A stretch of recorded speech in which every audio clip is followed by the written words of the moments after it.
All right, what's going on? It's technically Thursday. I'm recording this Thursday night, but it's gonna be for Friday. Yeah. So, are you guys? Well, let me do my intro.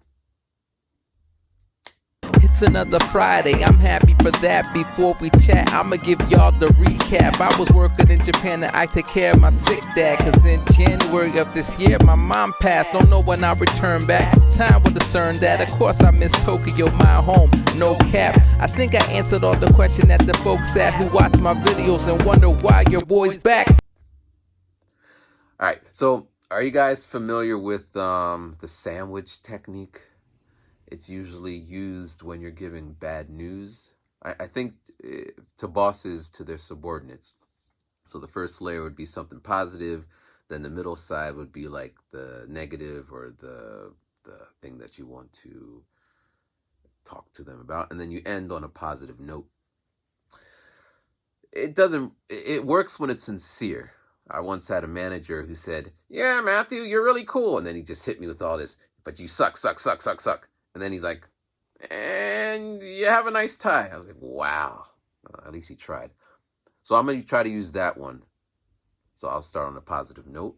So I'm working. I got my paychecks. You know how you get the first paper check and then they go to direct deposit. So that's cool. All my direct deposits are set up. It's getting into my account. So that's great. I got a little surplus of money in my account now that is not urgent. I mean, I got to pay some bills with it, but it's not the summertime. Summertime, I was hurting. So that's a good thing. That's a positive. And at my, okay, we'll leave it at that. Well, I'll put the other layer at the end. All right. So right now, oh yeah, and Moonrock finished. I finished recording it, and now I am. So what I like to do is let it sit for a while, let it marinate, and then this weekend I'm going to listen to it again and start mixing it. Now, when I was listening to it, it is amazing. It's about 10 tracks. One has a chorus, maybe 2, 3 have choruses. Most are just straight spitting, and some have drums, some don't. Yeah, it's pretty interesting. The cool thing about this album, Moonrock. So in the past, the levels were a little low. So I would have the track, and I would bring the track down so my voice could sit somewhere in there. And then on other albums, I would kind of do all this stuff to my vocals to get it louder, but I would keep the track down a little bit. And then the drums would kind of be competing. But on this album, so I got these drums, these break beats, and all these like professional ones, right? So the drums are just hitting pop, pop, pop. And then I got like professional samples and what have you. And they're hitting pop, pop, pop. And then when I was recording, I just recorded as normal. But I ran it in through a compressor, a plugin, LA2A emulation. I hit it with a de-esser and a noise gate. So when I start to bring up the volumes, it's not gonna. So the overall effect was it just hits. Now I just gotta mix it. So that's Moonrock. All right. So the reason I'm making this video. So a lot of people, not a lot of people, actually no one really, but some people will ask me, "So how's it going, man? How's everything? How's life? How's dad?" And I'm always burdened with, do I tell them? Because if I tell people what's going on, they'll go, "Oh, that's bad. It's going to get better one day." They'll do that thing, which I'm not asking for that. Like, I'm not saying, "Hey, listen to me." They're asking me, and I'm deciding. Or I say everything is like peachy, and they'll say, "You see, I knew everything would work out. You were worried too much." They actually say that, right? So I'm kind of stuck between a rock and a hard place. If I say nothing, I mean, I could ignore people, and I do. Or I just give them a flat, I'm taking it day by day, which sounds it sounds good. People don't really, they leave you alone with that one.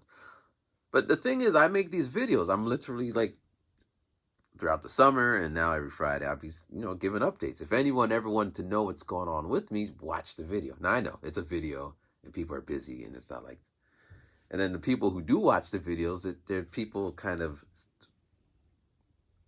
like no one in my inner circle, people who would like, so yeah, the people who should watch it don't watch it. And again, I could tell the people, but they're so my dad's right hand is swollen. We don't know why. It could be gout, it could be arthritis, it could be old people stuff. We don't know. We went to the doctor and they said we got to do some blood work.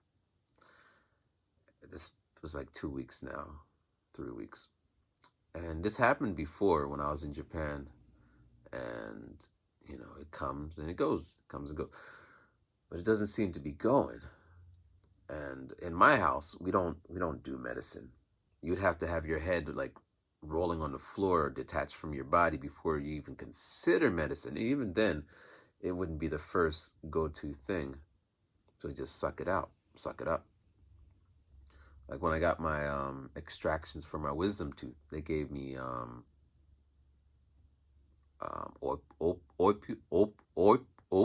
opioids. I don't do drugs. I don't know, opium-based drugs or whatever. And they gave me this other one, and there was pain, but I was like, I'm not gonna take it. I'm just gonna suck it up because that's what my family does. So anyway. So my dad's sucking it up, and he's just kind of, going about. And I'm here. I'm here to help, That's why I'm in the house, but he doesn't ask. So I just watch him struggling to do stuff and, try to offer, be like, nope, I got it. And that's that. And I mean, anyone who knows me, but I'm not really the person that's gonna push. If you got it, you got it. Even if you don't got it. But whatever. I'm here. So, we went to the doctor last Monday. I made the appointment. He didn't say make it. I made it. And we go, and they're just like, yeah. They suggested that he take some aspirin, Advil, I think aspirin, for the pain. They said you could take up to like X amount, 3 pills a day. But as I said, we don't do aspirin. I don't do aspirin. I mean, it's the way the family's. Now I'll do like a liquid form, whatever. So that was Monday. And it seems to be getting less. The swelling seems to be going down. Anyway, so, but it's just stressful. So anyway, I came home today, and I'm sitting in this room. This is like the living room where a guest would be, and over there is where the TV is. And I could hear my dad. I don't know if he knew I was sitting over here, because I just be sitting in earshot. So if he says, "Hey, help me," I'll be right there. And like I look over and I see he's like holding his hand, and he's kind of like, pain. I'm just, and it's kind of, what can I do? I'm here. So I'm sitting here, and then I heard my dad say something like, "Is he here?" Which is what he says, "Is he here?" And I'm like, "Yeah, I'm here." This is my spot. I have all my like my computers here, and got chargers everywhere. Like I'm not in my room. I'll be here in earshot, So then he asked, "Can you put this on my hand?" And it was like this, I don't know, like a thing patch that he got from the dollar store. I don't think it's gonna work. Maybe I have a placebo effect. I don't know. But he's like, can you do it? So I'm like,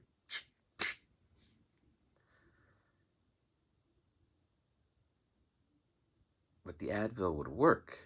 Now again, I personally wouldn't be taking the aspirin or Advil either because that's how we were raised. But I think that would work versus this little dollar store patch. So I put it on, and then my dad's like, so my dad likes to drink water, which is good. You're supposed to drink water. He doesn't drink bottled water. If When I first came home from Japan, I was like, here's a bottled water. And he's like, I don't drink out of plastic bottled water. You're wasting money. Maybe so, but hey, that's what we do. Or that's what's done now. So, and someone might say, well, it's because he's trying to protect the environment. He don't care about the environment. He just doesn't see the function of plastic bottles holding water when a cup. So anyway, he has his thermostat, and he fills it up with water, and he puts ice in it. And he does this nightly. And now that his hand is kind of whatever, it'll be hard for him to unscrew it. So he asked me to do it. And he was like, you have to get ice from the refrigerator. And then you have to run it under the tap, and you have to use hot water to loosen the ice because he puts it in a bowl. And then once the ice falls out, then you have to break the ice to fit it. And I'm like,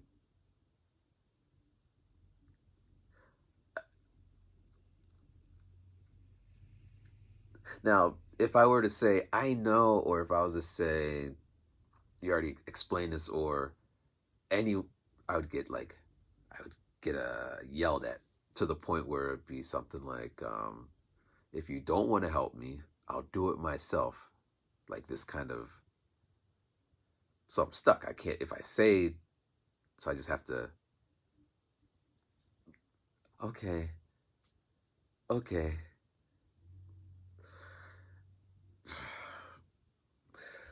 So, and then the other thing he asked me before he went to bed, he was like, so my dad just now decided he shouldn't drive.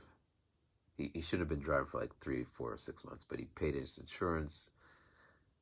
I mean, there's people out here who don't have insurance. They can drive, but they shouldn't because they don't have insurance. But anyway, he paid his insurance, but he doesn't drive. I drive, right? Take him wherever. So his car, it's a Cadillac, old Cadillac, whatever.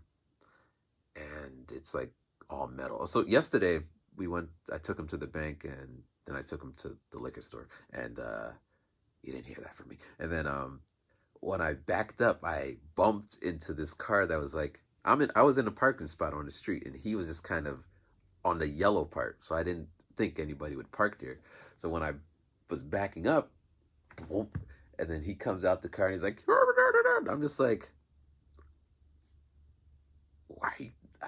Because I've been out the country for 15 years. I haven't been in accidents. All this is new to me. So my mom's car is like a cheap little plastic car, and he was driving a cheap little plastic car. So it didn't do anything. And he just kind of, and he gets in the car, and now I'm afraid to back up. So then he's just like making all these gestures, and then he kind of backs up and he in front of me, and then I come out, and now I'm behind him, and then we come down this way, and then we get to this one street, and then this car is trying to make a left, and he's behind him. He's like, so this guy, he had somewhere to go. Maybe he didn't have insurance. So my dad's car is metal, and it's in front of the house, and on our stupid street, we have to move the cars on Mondays and Friday. Otherwise, you get a ticket for that time for cleaning, right? So he asked me to move the car. So I get in it. Now it's raining. That's why, you can't really talk, but it's raining cats and alligators out there. Yeah, I'm switching up cats and alligators. And I go out there, and it's all raining. That's why I got this towel here, right? I'm going to dry myself off. I get into the car. Turn it on. Now, first, I can't find the key because I don't drive the car. And so I'm fumbling out there, and it's just getting all wet. I'm like, we're getting pneumonia. And I get in the car, and I get in there, and I'm trying to find the lights because, it's older car, and it's just not. So I got to open up the door. That light comes on. I see it, and I push this, and I'm trying to get the wipers to come on, but I can't find it. So it's right now just going every, but it's raining really hard. It's like, so I'm trying to. So then there's a car in front of me and a car behind me. There's space, but you know.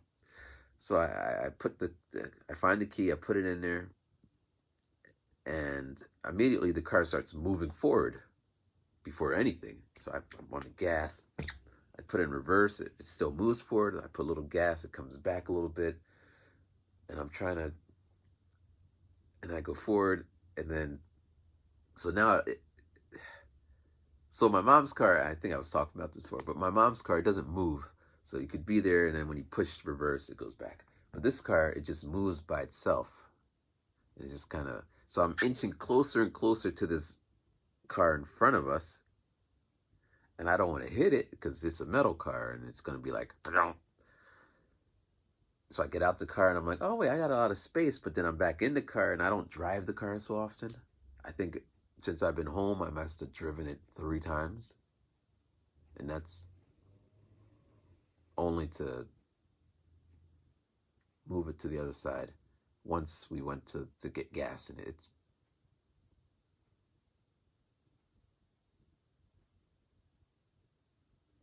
So, phone's ringing. Hold on.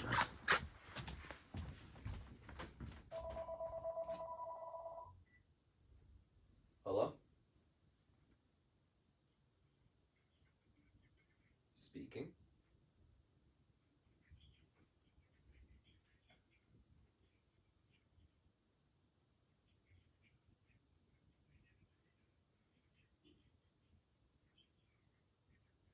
All right. No, thank you. Thank you. Bye.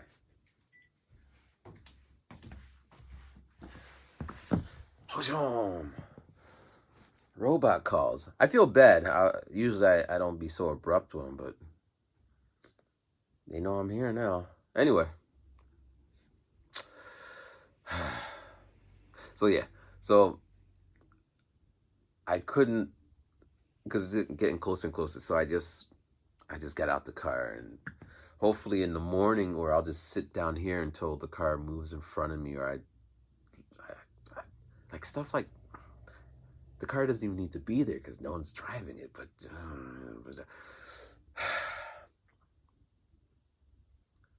yeah, and yeah, it's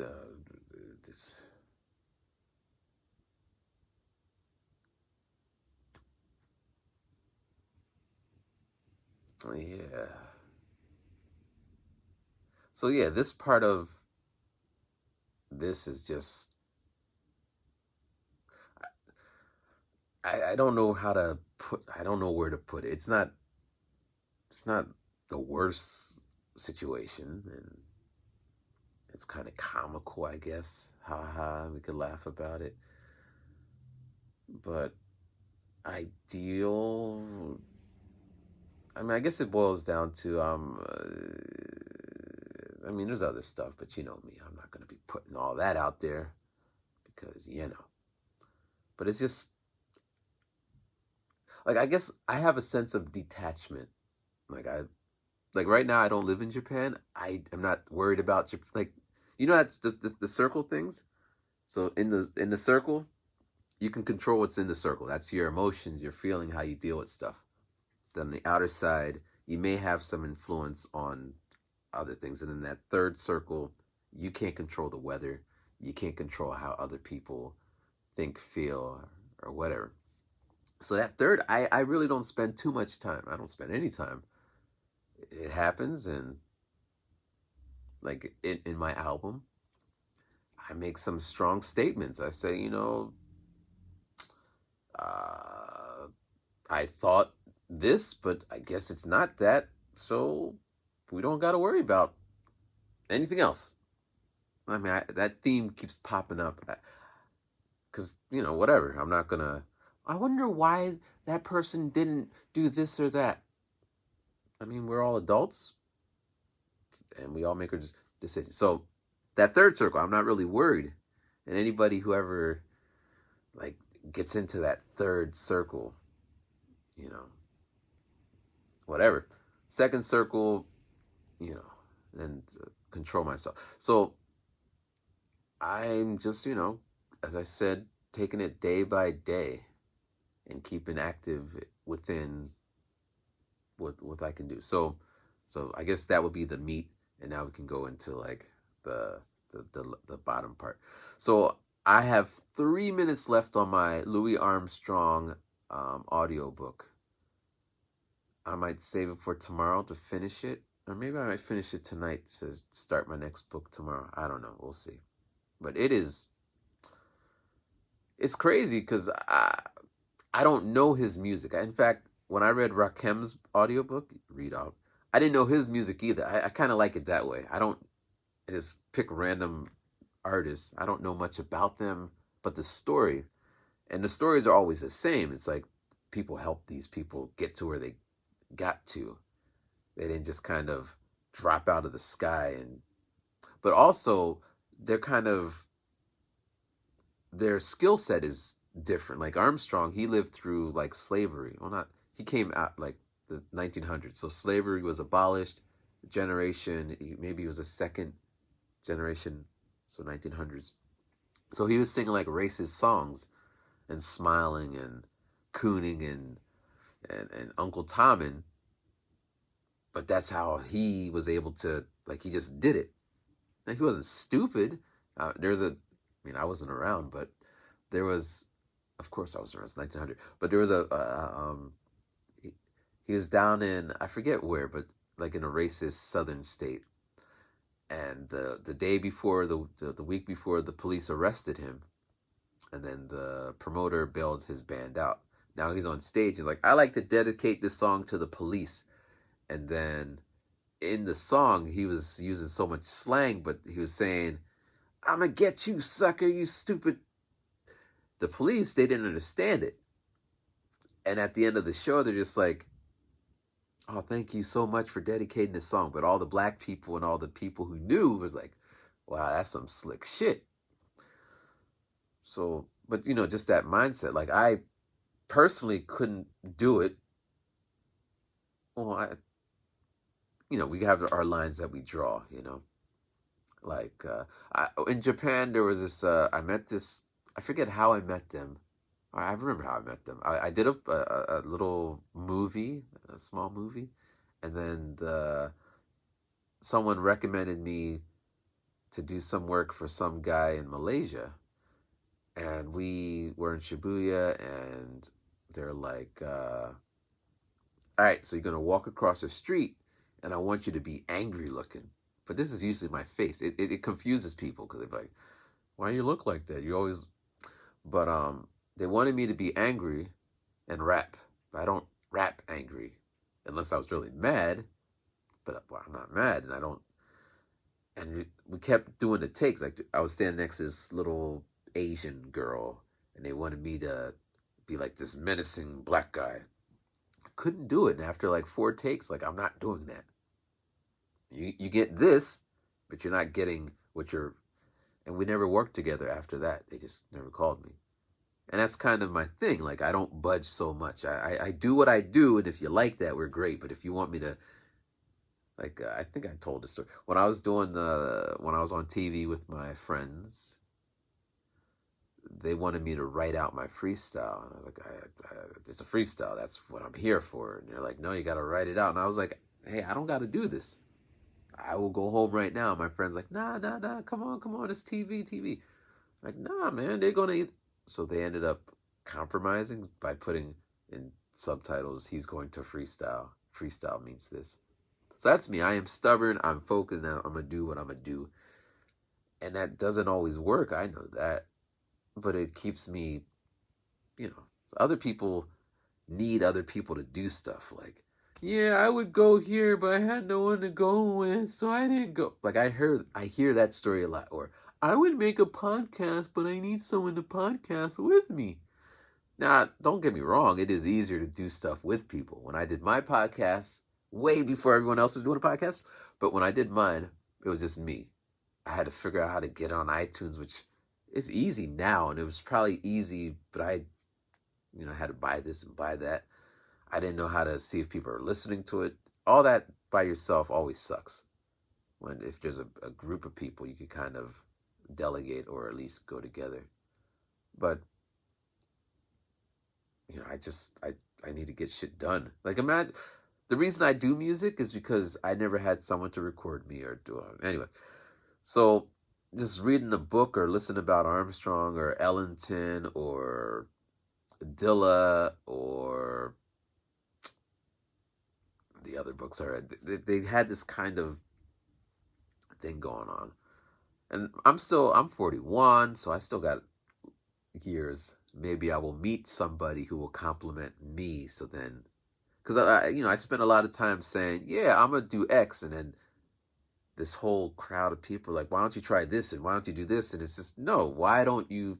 And I say this in my album: write a check. Just take out your. No, my dad got a checkbook. I don't know if young people have checkbooks anymore, but literally just do you. I got you. I But yeah. So I'm finishing up. 3 minutes left. It was really great, and it just like, and it's crazy. Even though I have never heard any of his music, I can't like recall it. But all like the way they're explaining, like they talk about the fixed and variable model. So the chords that are playing underneath the music, boom, jazz chords, whatever. 1, 2, 5, 1, 2, 7, maybe. So this repetitive boom, boom, boom, boom, boom, boom, boom. For example, boom, boom, boom, boom, boom, boom, boom, boom, boom, boom, boom, boom, boom, boom, boom, like that. That needs to be. That's the fix, and then over top of it, that's when they improvise. Now I don't know what Armstrong was doing. After the fact, I'm gonna go listen. But as the book was narrating, I was thinking this, and I was relating it to. So when I freestyle, I need a beat that's, and then on top of that, da da da da da da da da da da da da da da, flowing with it. I've been doing jazz kind of improv before I even knew what jazz kind of improv was. And then there's another part that was just like Armstrong was remixing popular songs back in the 1900s, but doing his own thing. Like, What a Wonderful World, I believe he sings that. What a wonderful world. But he was taking white songs, so they would sing it their way. What a wonder. He would sing in a jazzy, bluesy, he was remixing it. Like, I come from a lineage of, like, all black musicians, according to this book, or at least New Orleanians. Jazz was born there. Like, that was the thing, to take, and they called it ragging the tune. Ragging is remixing. And here's the parallels. Remember when Puff Daddy was taking the soul music and then just doing whatever, and everyone's like, you're ruining music, da, da, da. But they said the same thing to Armstrong, and this was on both sides. Like, there was a group of people, they call them the Talented 10. I believe W.D. Boys was one of them, but just like the rich, or not rich, the well-to-do black people of the day who looked down on the musicians. This is similar to how people look down on rap. Rap is kind of like, that's not really music. But in the same way as jazz has infiltrated all over the place, rap has too. Same parallels. It's so, and now I don't blame anyone, and it is what it is, but I wish I would have known this. Like, when I was in elementary, I played the trumpet. But I didn't know black people played, because where I live, there's black people. But all the black kids went to the school over there, and I went to the school with all the white kids. So every year when I come home from the first day of school, I'd be like, yeah, there's 2 black kids in my class, Mom. She's like, oh, that's great. But then you get to high school, and then people go to the... But, so when I was in band, we were playing 90210. Now, I did feel something, when all the music, when all the sounds came together, I would stop playing just to listen to everything just come together. Like it always was always in me, but there was no one to be like, yeah, you got to check out this record. And I'd be like, who's this? Miles Davis. He's a cool cat. And I'd be like, wow. Or Duke Ellington. Like all that history never. Now, my parents are, it doesn't really matter, but they're coming from Jamaica. Mom went to Canada. Dad went to England. They came here. But like, I just never had a connection. But it was always there. And when I'm reading these books, it's like, that makes so much sense to me. It clicks. It flows. It just. And now, as I'm finishing this book, I just bought 2 books, and I'm gonna buy a third one, I think. But it's music theory, and then music composition for dummies. Now, I don't like those series, but it specifically talked about how to harmonize in chords and doing melodies. Because I could do a melody. Like if I hum da da da da da da da da da, and then the chord chun chun chun chun, like I could. It's starting to, like, if it was like a out of focus, it's starting to. And this is years and years of I. For example, when I was in high school, I saw a music book in the corner. I said to the English teacher, I said, hey, can I have that book? She said, you got to pay me for it. And I'm thinking, I could have stole this. You wouldn't have known who took it. You wouldn't have suspected this random black kid who sleeps in your class. But I bought it. I gave her $50. And I read, it was mostly European music, and I read it from cover to cover. But it wasn't like she's took me under her wing and like, hey, da, da, da, da, da. But that's just how it was. But so Armstrong and this book just kind of, it's so random reading about it, because pianos, like Duke Ellington piano, whatever, trumpet, you don't technically harmonize. I didn't think about harmony with trumpets, especially one trumpet. You do your solos, but with the back beat, he would be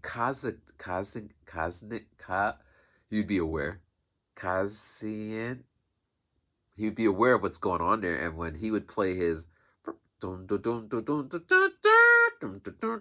then the book was saying that he sometimes would play the chord. They kept saying chords, but you can't play a chord on a piano. But he would play the note that would be for the next chord before the chord came. He'd be early or he'd be late. And this kind of early, late thing is the same thing that they talked about in Dilla, where he would play with the time thing. Like, it's all connected. All connected. Like, the equivalent of like when I play my chords, I play 1/4, or let's say 1/4. So they just block chong chong chong chong chong chong chong.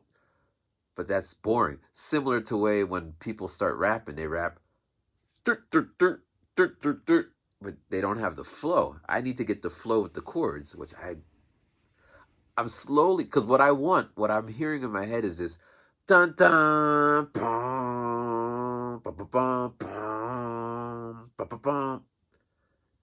I'm assuming it's going to be like a 5 to a 1, but don't.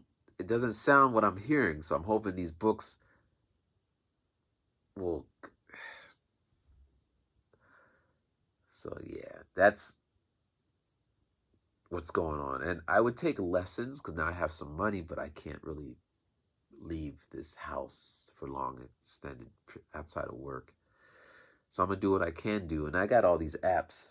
I'm on the iPad to record this, but I got all these apps that are going to help me get to where I need to get. I got one app that will play the chord straight. You want a C chord, it gives you a C chord.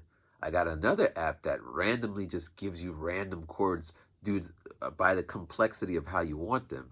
from a scale of 1 to 5 on complexity and a scale of 1 to 5 on the wideness of it.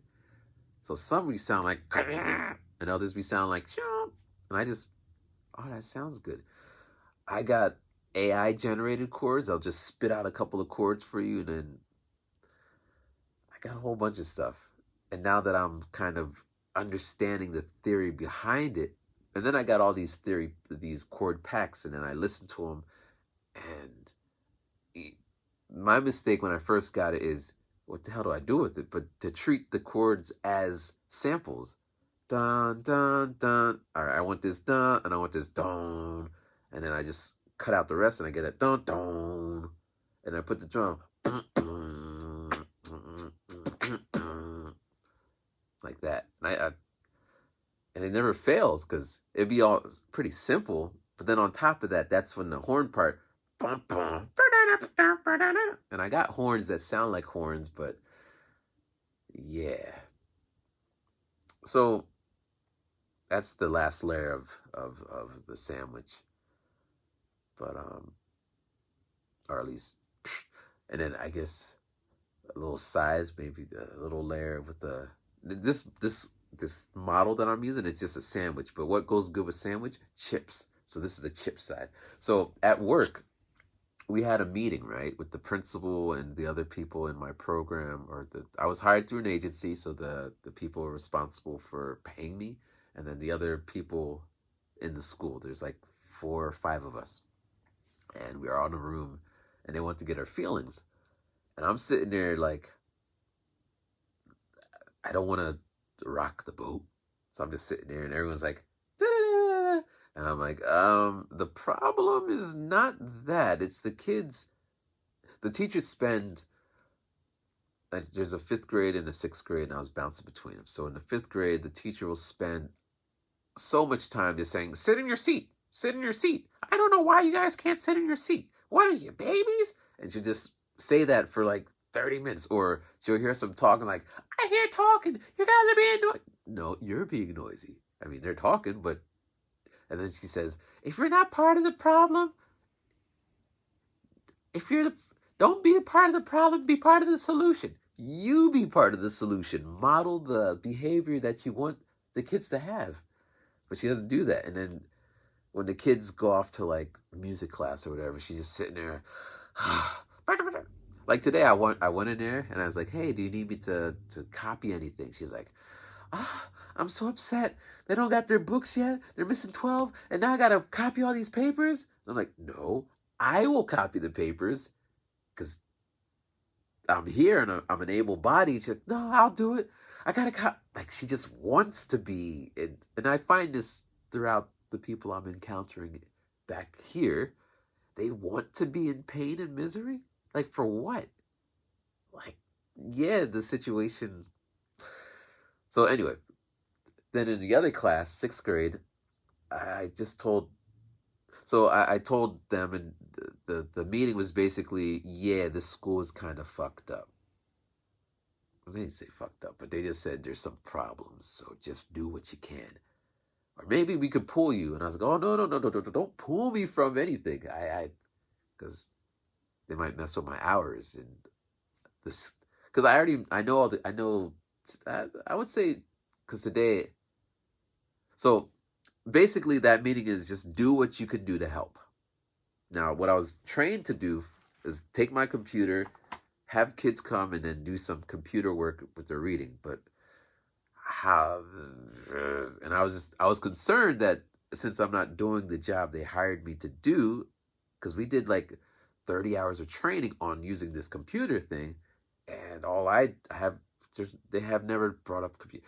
So I went to class today and I'm like, listen. So yesterday, the teacher wasn't there. She had some emergency and we had this sub. And this sub came in there and I said, like, he was called like at 6 o'clock in the morning, just, hey, can you come? And he just rushed out there, subbing. So he comes to the class, he doesn't know what's going on, and the teacher, 5th grade teacher, she comes over and she's yelling at the kids already. And then he's like, I don't know what to do. I don't know what to do. And but he subs. He's in the building, so he has subbed before in other classes. He's been there 2 years, so he knows how it works, I guess. But he's just kind of he's a theology major. He went to, I think he said he got his master's, and that's cool. I never met anybody, so I was asking him questions like, so do you study all religions? Da da da da. And he's just like, yeah. And he's telling me, but the kids are, they're being all loud, and we had to stop our conversation. He's like, all right, guys, be quiet. And the kids are talking and doing all this stuff.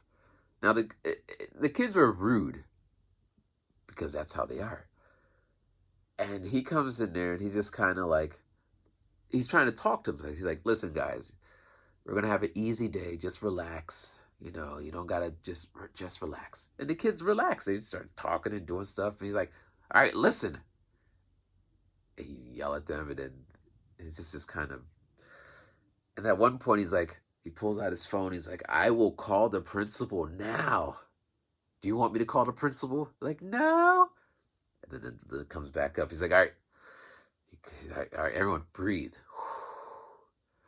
So then when he comes back, I'm sitting in the back of the classroom. He comes back and I'm like, listen, the kids are always, so he's saying to them, are you guys like this with your teacher? Huh? Are you like this? And I'm like, yes, they are like that. They're like this every day. So then he's like, do you want me or do you want the principal? Like, we want you. He's like, you got to show me that you want me. No, you got to make them want you. I mean, this comes from a stage thing, You can't just, you got to earn those eyeballs, So then the day's going on and they're just like, this. So then we go out to recess and he's talking to the other teacher. And throughout the day, I'm just like, this is how they are, man. But she makes it work. The main teacher, she kind of flows with them, not against them. So then at one point, it's a Catholic school, so we had religion, and he's like teaching theology, and the kids are asking all these questions. Is God a woman? And he's like, well, God is everything. Is God black? Is Jesus white? Little black girl. She's like, Jesus, they always make him white, but isn't he black like me? And he's just, now this is his area of expertise, and he's like excited, and the kids are not used to having a teacher answer these kind of questions. One student's like, does God hate gay people? And he's like, no, God loves everyone. Maybe it's not, but he's just, any question they asked, and he just kept going in and going in. He's like, I got some friends who are da-da-da-da-da. Now I respect that, but they're still talking. And he's like, come on now, calm down. And the kids are raising their hands. Maybe they're just wasting time, because they do that too. They'll be asking random questions just to eat up time. But the kids kept talking, and he's just like, fine, I don't want to be here. Or he said, fine, if you don't want to, whatever, do whatever. And then he's like, so he's in the back of the class with me, and he takes out his phone to say, I'm going to call the principal. But when I looked at the phone, it was not, it was a bluff. And now I'm like, this is a Catholic school, and you're talking about, why lie to the kids? So then at one point he makes a phone call, because we have things in there. And they call the office. The office calls the fifth grade. The fifth grade lady comes over, and she's like, why do I gotta get a phone call from you, Bernard? She's yelling at the kids. And then he says to me, he's going to go to the office, and someone is going to come here. At one point, he said all the kids, 28 kids, are going to go to the office to get yelled at. Doesn't make sense. So then someone from the office is going to come here. So he went to the office to be secretary, and then the office lady came to the class. She walks in, turns off the light. She's like, y'all are pissing me off. I'm like, wow, what kind of, okay. He said, I had to get out the office, and now I gotta babysit you babies. So then the kids start raising their hands like, I'm not answering any questions. And then the kid just starts asking questions. I said, I'm not answering any questions. She said, can I go to the back? No. And I find this funny because the kids stop talking. They just... And one of the kids is her son. And he's all laughing. She's like, I'm not talking. Because at one point she's like, we'll deal with this when we get home. And then for the next, that was like the last 30 minutes of the day. And the kids are quiet, just pew. So I'm thinking today, they're going to get like just the... So I walk in there, and it was really quiet. So maybe they got yelled at earlier. And they're cleaning up the floor and stuff. But then, they're just, whatever. Teacher is still yelling at them. So then I said to the teacher, the main teacher, I said, I can help you. Whatever you need, I'm here to help. So she's like, how about we split the classes? You teach half, I'll teach half, and then we'll switch. I said, yeah, sure. Whatever you need, I'm here. So then she's like, all right. And then in 5 minutes, she's like, all right, so in 5 minutes, we're going to switch. Whatever, I'm game, and this is what I did in Japan anyway, so it's not like whatever. So then half the class goes out, and then I'm there. And they're like, Mr. Bailey, are you going to teach me? I'm like, yes. They're like, yay! So like first thing, everyone take off your iPads, put them over there. You two girls, and I know their names, so I'd be like, Cindy, can you stop, please? Joe, how about you? Nice song you're humming to yourself, but can you turn that down? And I look the way I look. I'm serious. I'm an adult. But you need to stop doing what you're doing. So we did a little word test, and they're just like, can you repeat number 3? What's number 2? What? I'm just like, chill. And now the teacher just kind of threw the book at me. She didn't throw it, but she didn't tell me what I'm doing.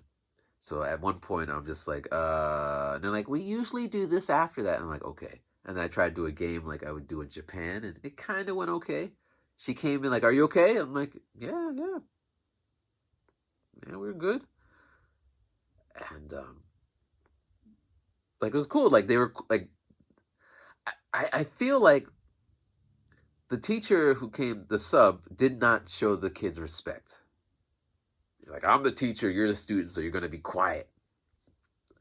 I was more like, do not talk when I'm talking, raise your hand, whatever. There's one kid's like, yo, you going to dap me up? Like, you got to earn my daps. You got to earn, because like he wasn't doing his whole, like he's sitting there doing nothing. And I'm like, you got to earn, which I'm saying, you got to earn my respect. One girl gave me a cookie. I mean, these are 6th graders, right? She's like, here's a cookie, because we have snacks in 6th grade. And I'm like, here's a cookie. I ate the cookie. But yeah, and then we switched, and I had the other half, and they're more talkative, and I'm just like, there was one kid who kept standing up, and I'm like, dude, I called his name. I said, man, could you have a seat? He's like, can I play cards? Like, no, you can't play cards. But they usually go out in pairs to go to the bathroom. And I'm like, yeah, we're not doing that. You're going off by yourself. Because, they're using the system as kids do. And then at the end of the day, one of the girls turned around and said, thank you for teaching us. And another girl, I mean, of course, we were all girls. He's like, yeah, I never heard your voice. Because why would I be shouting from the back of the class? I need to project in front of the class.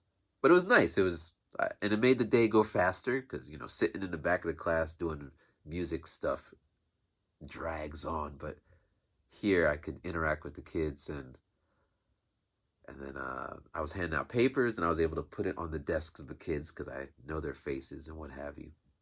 The one kid who's always being extra about everything, like, because we were doing a question game, he always like, I know the answer. So I'm like, before I even asked the question, his hand's up. And I'm like, all right, what's the answer? He's like, I don't know. I gave his team a -1.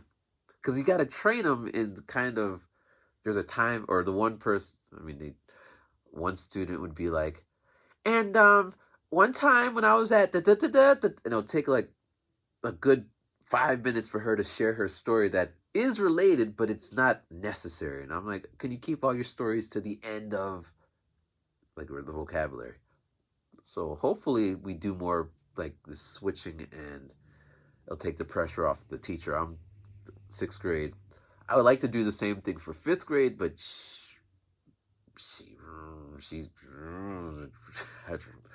I don't know. But like 5th grade, they don't know how to write their names on papers, test papers. So then when you collect all the papers, you end up with a bunch of papers with no names, and you gotta. So what I was doing was like walking around and be like tapping on the your names out here, and they would write it. You do this enough time, they should get it. Or you just keep doing that every time. Otherwise, you're going to spend time, okay, whose paper is, or this one. I mean, I'm not meaning to rag on my students. I like the students. Like they have their own personality. They they're the new generation. Like, I'm not going to be here forever. They're the next to live in this world that's just going to be crazy. And hopefully I could prepare them or help them be more ready for what's to come when they go out those walls. Because, my teachers did not give a damn about me, but I give a damn about these kids. So yeah, this is pretty long, but and the other reason that I did it now is because when I make the videos, even the 20-minute ones, 15 minutes, when I go down into the basement of my classroom at school, there's no signal, so it takes like 4 hours for it to upload. It's weird. So I'd be running out to the bathroom just to get signal, but I could upload it tonight and it'll just pop up. But anyway, that's what's going on with me. As I say, I take it day by day. And, if you watch my face when I'm talking about, family stuff or money stuff or all that, but when I talk about music or talk about my job or talk about anything new and exciting, I'm excited. Like I'm not, like, check this out. Homesick, right? I'm not homesick for Japan, and I wasn't homesick for America. I mean, I made a song and I made the shirt for the song. I'm actually sick home. I am kind of sick of just this stupid shit. But just take it day by day. That's all I can do, and that's all you watching me can do too. But anyway, let me end it right here. But anyway, thank you for watching, and yeah. Hopefully the car in front of my dad's car is moved so I can move the car. Because in the morning I'm going to have to do it. And it might be worse. They might like squish me in there. It might be worse. But anyway, thank you for watching. And peace.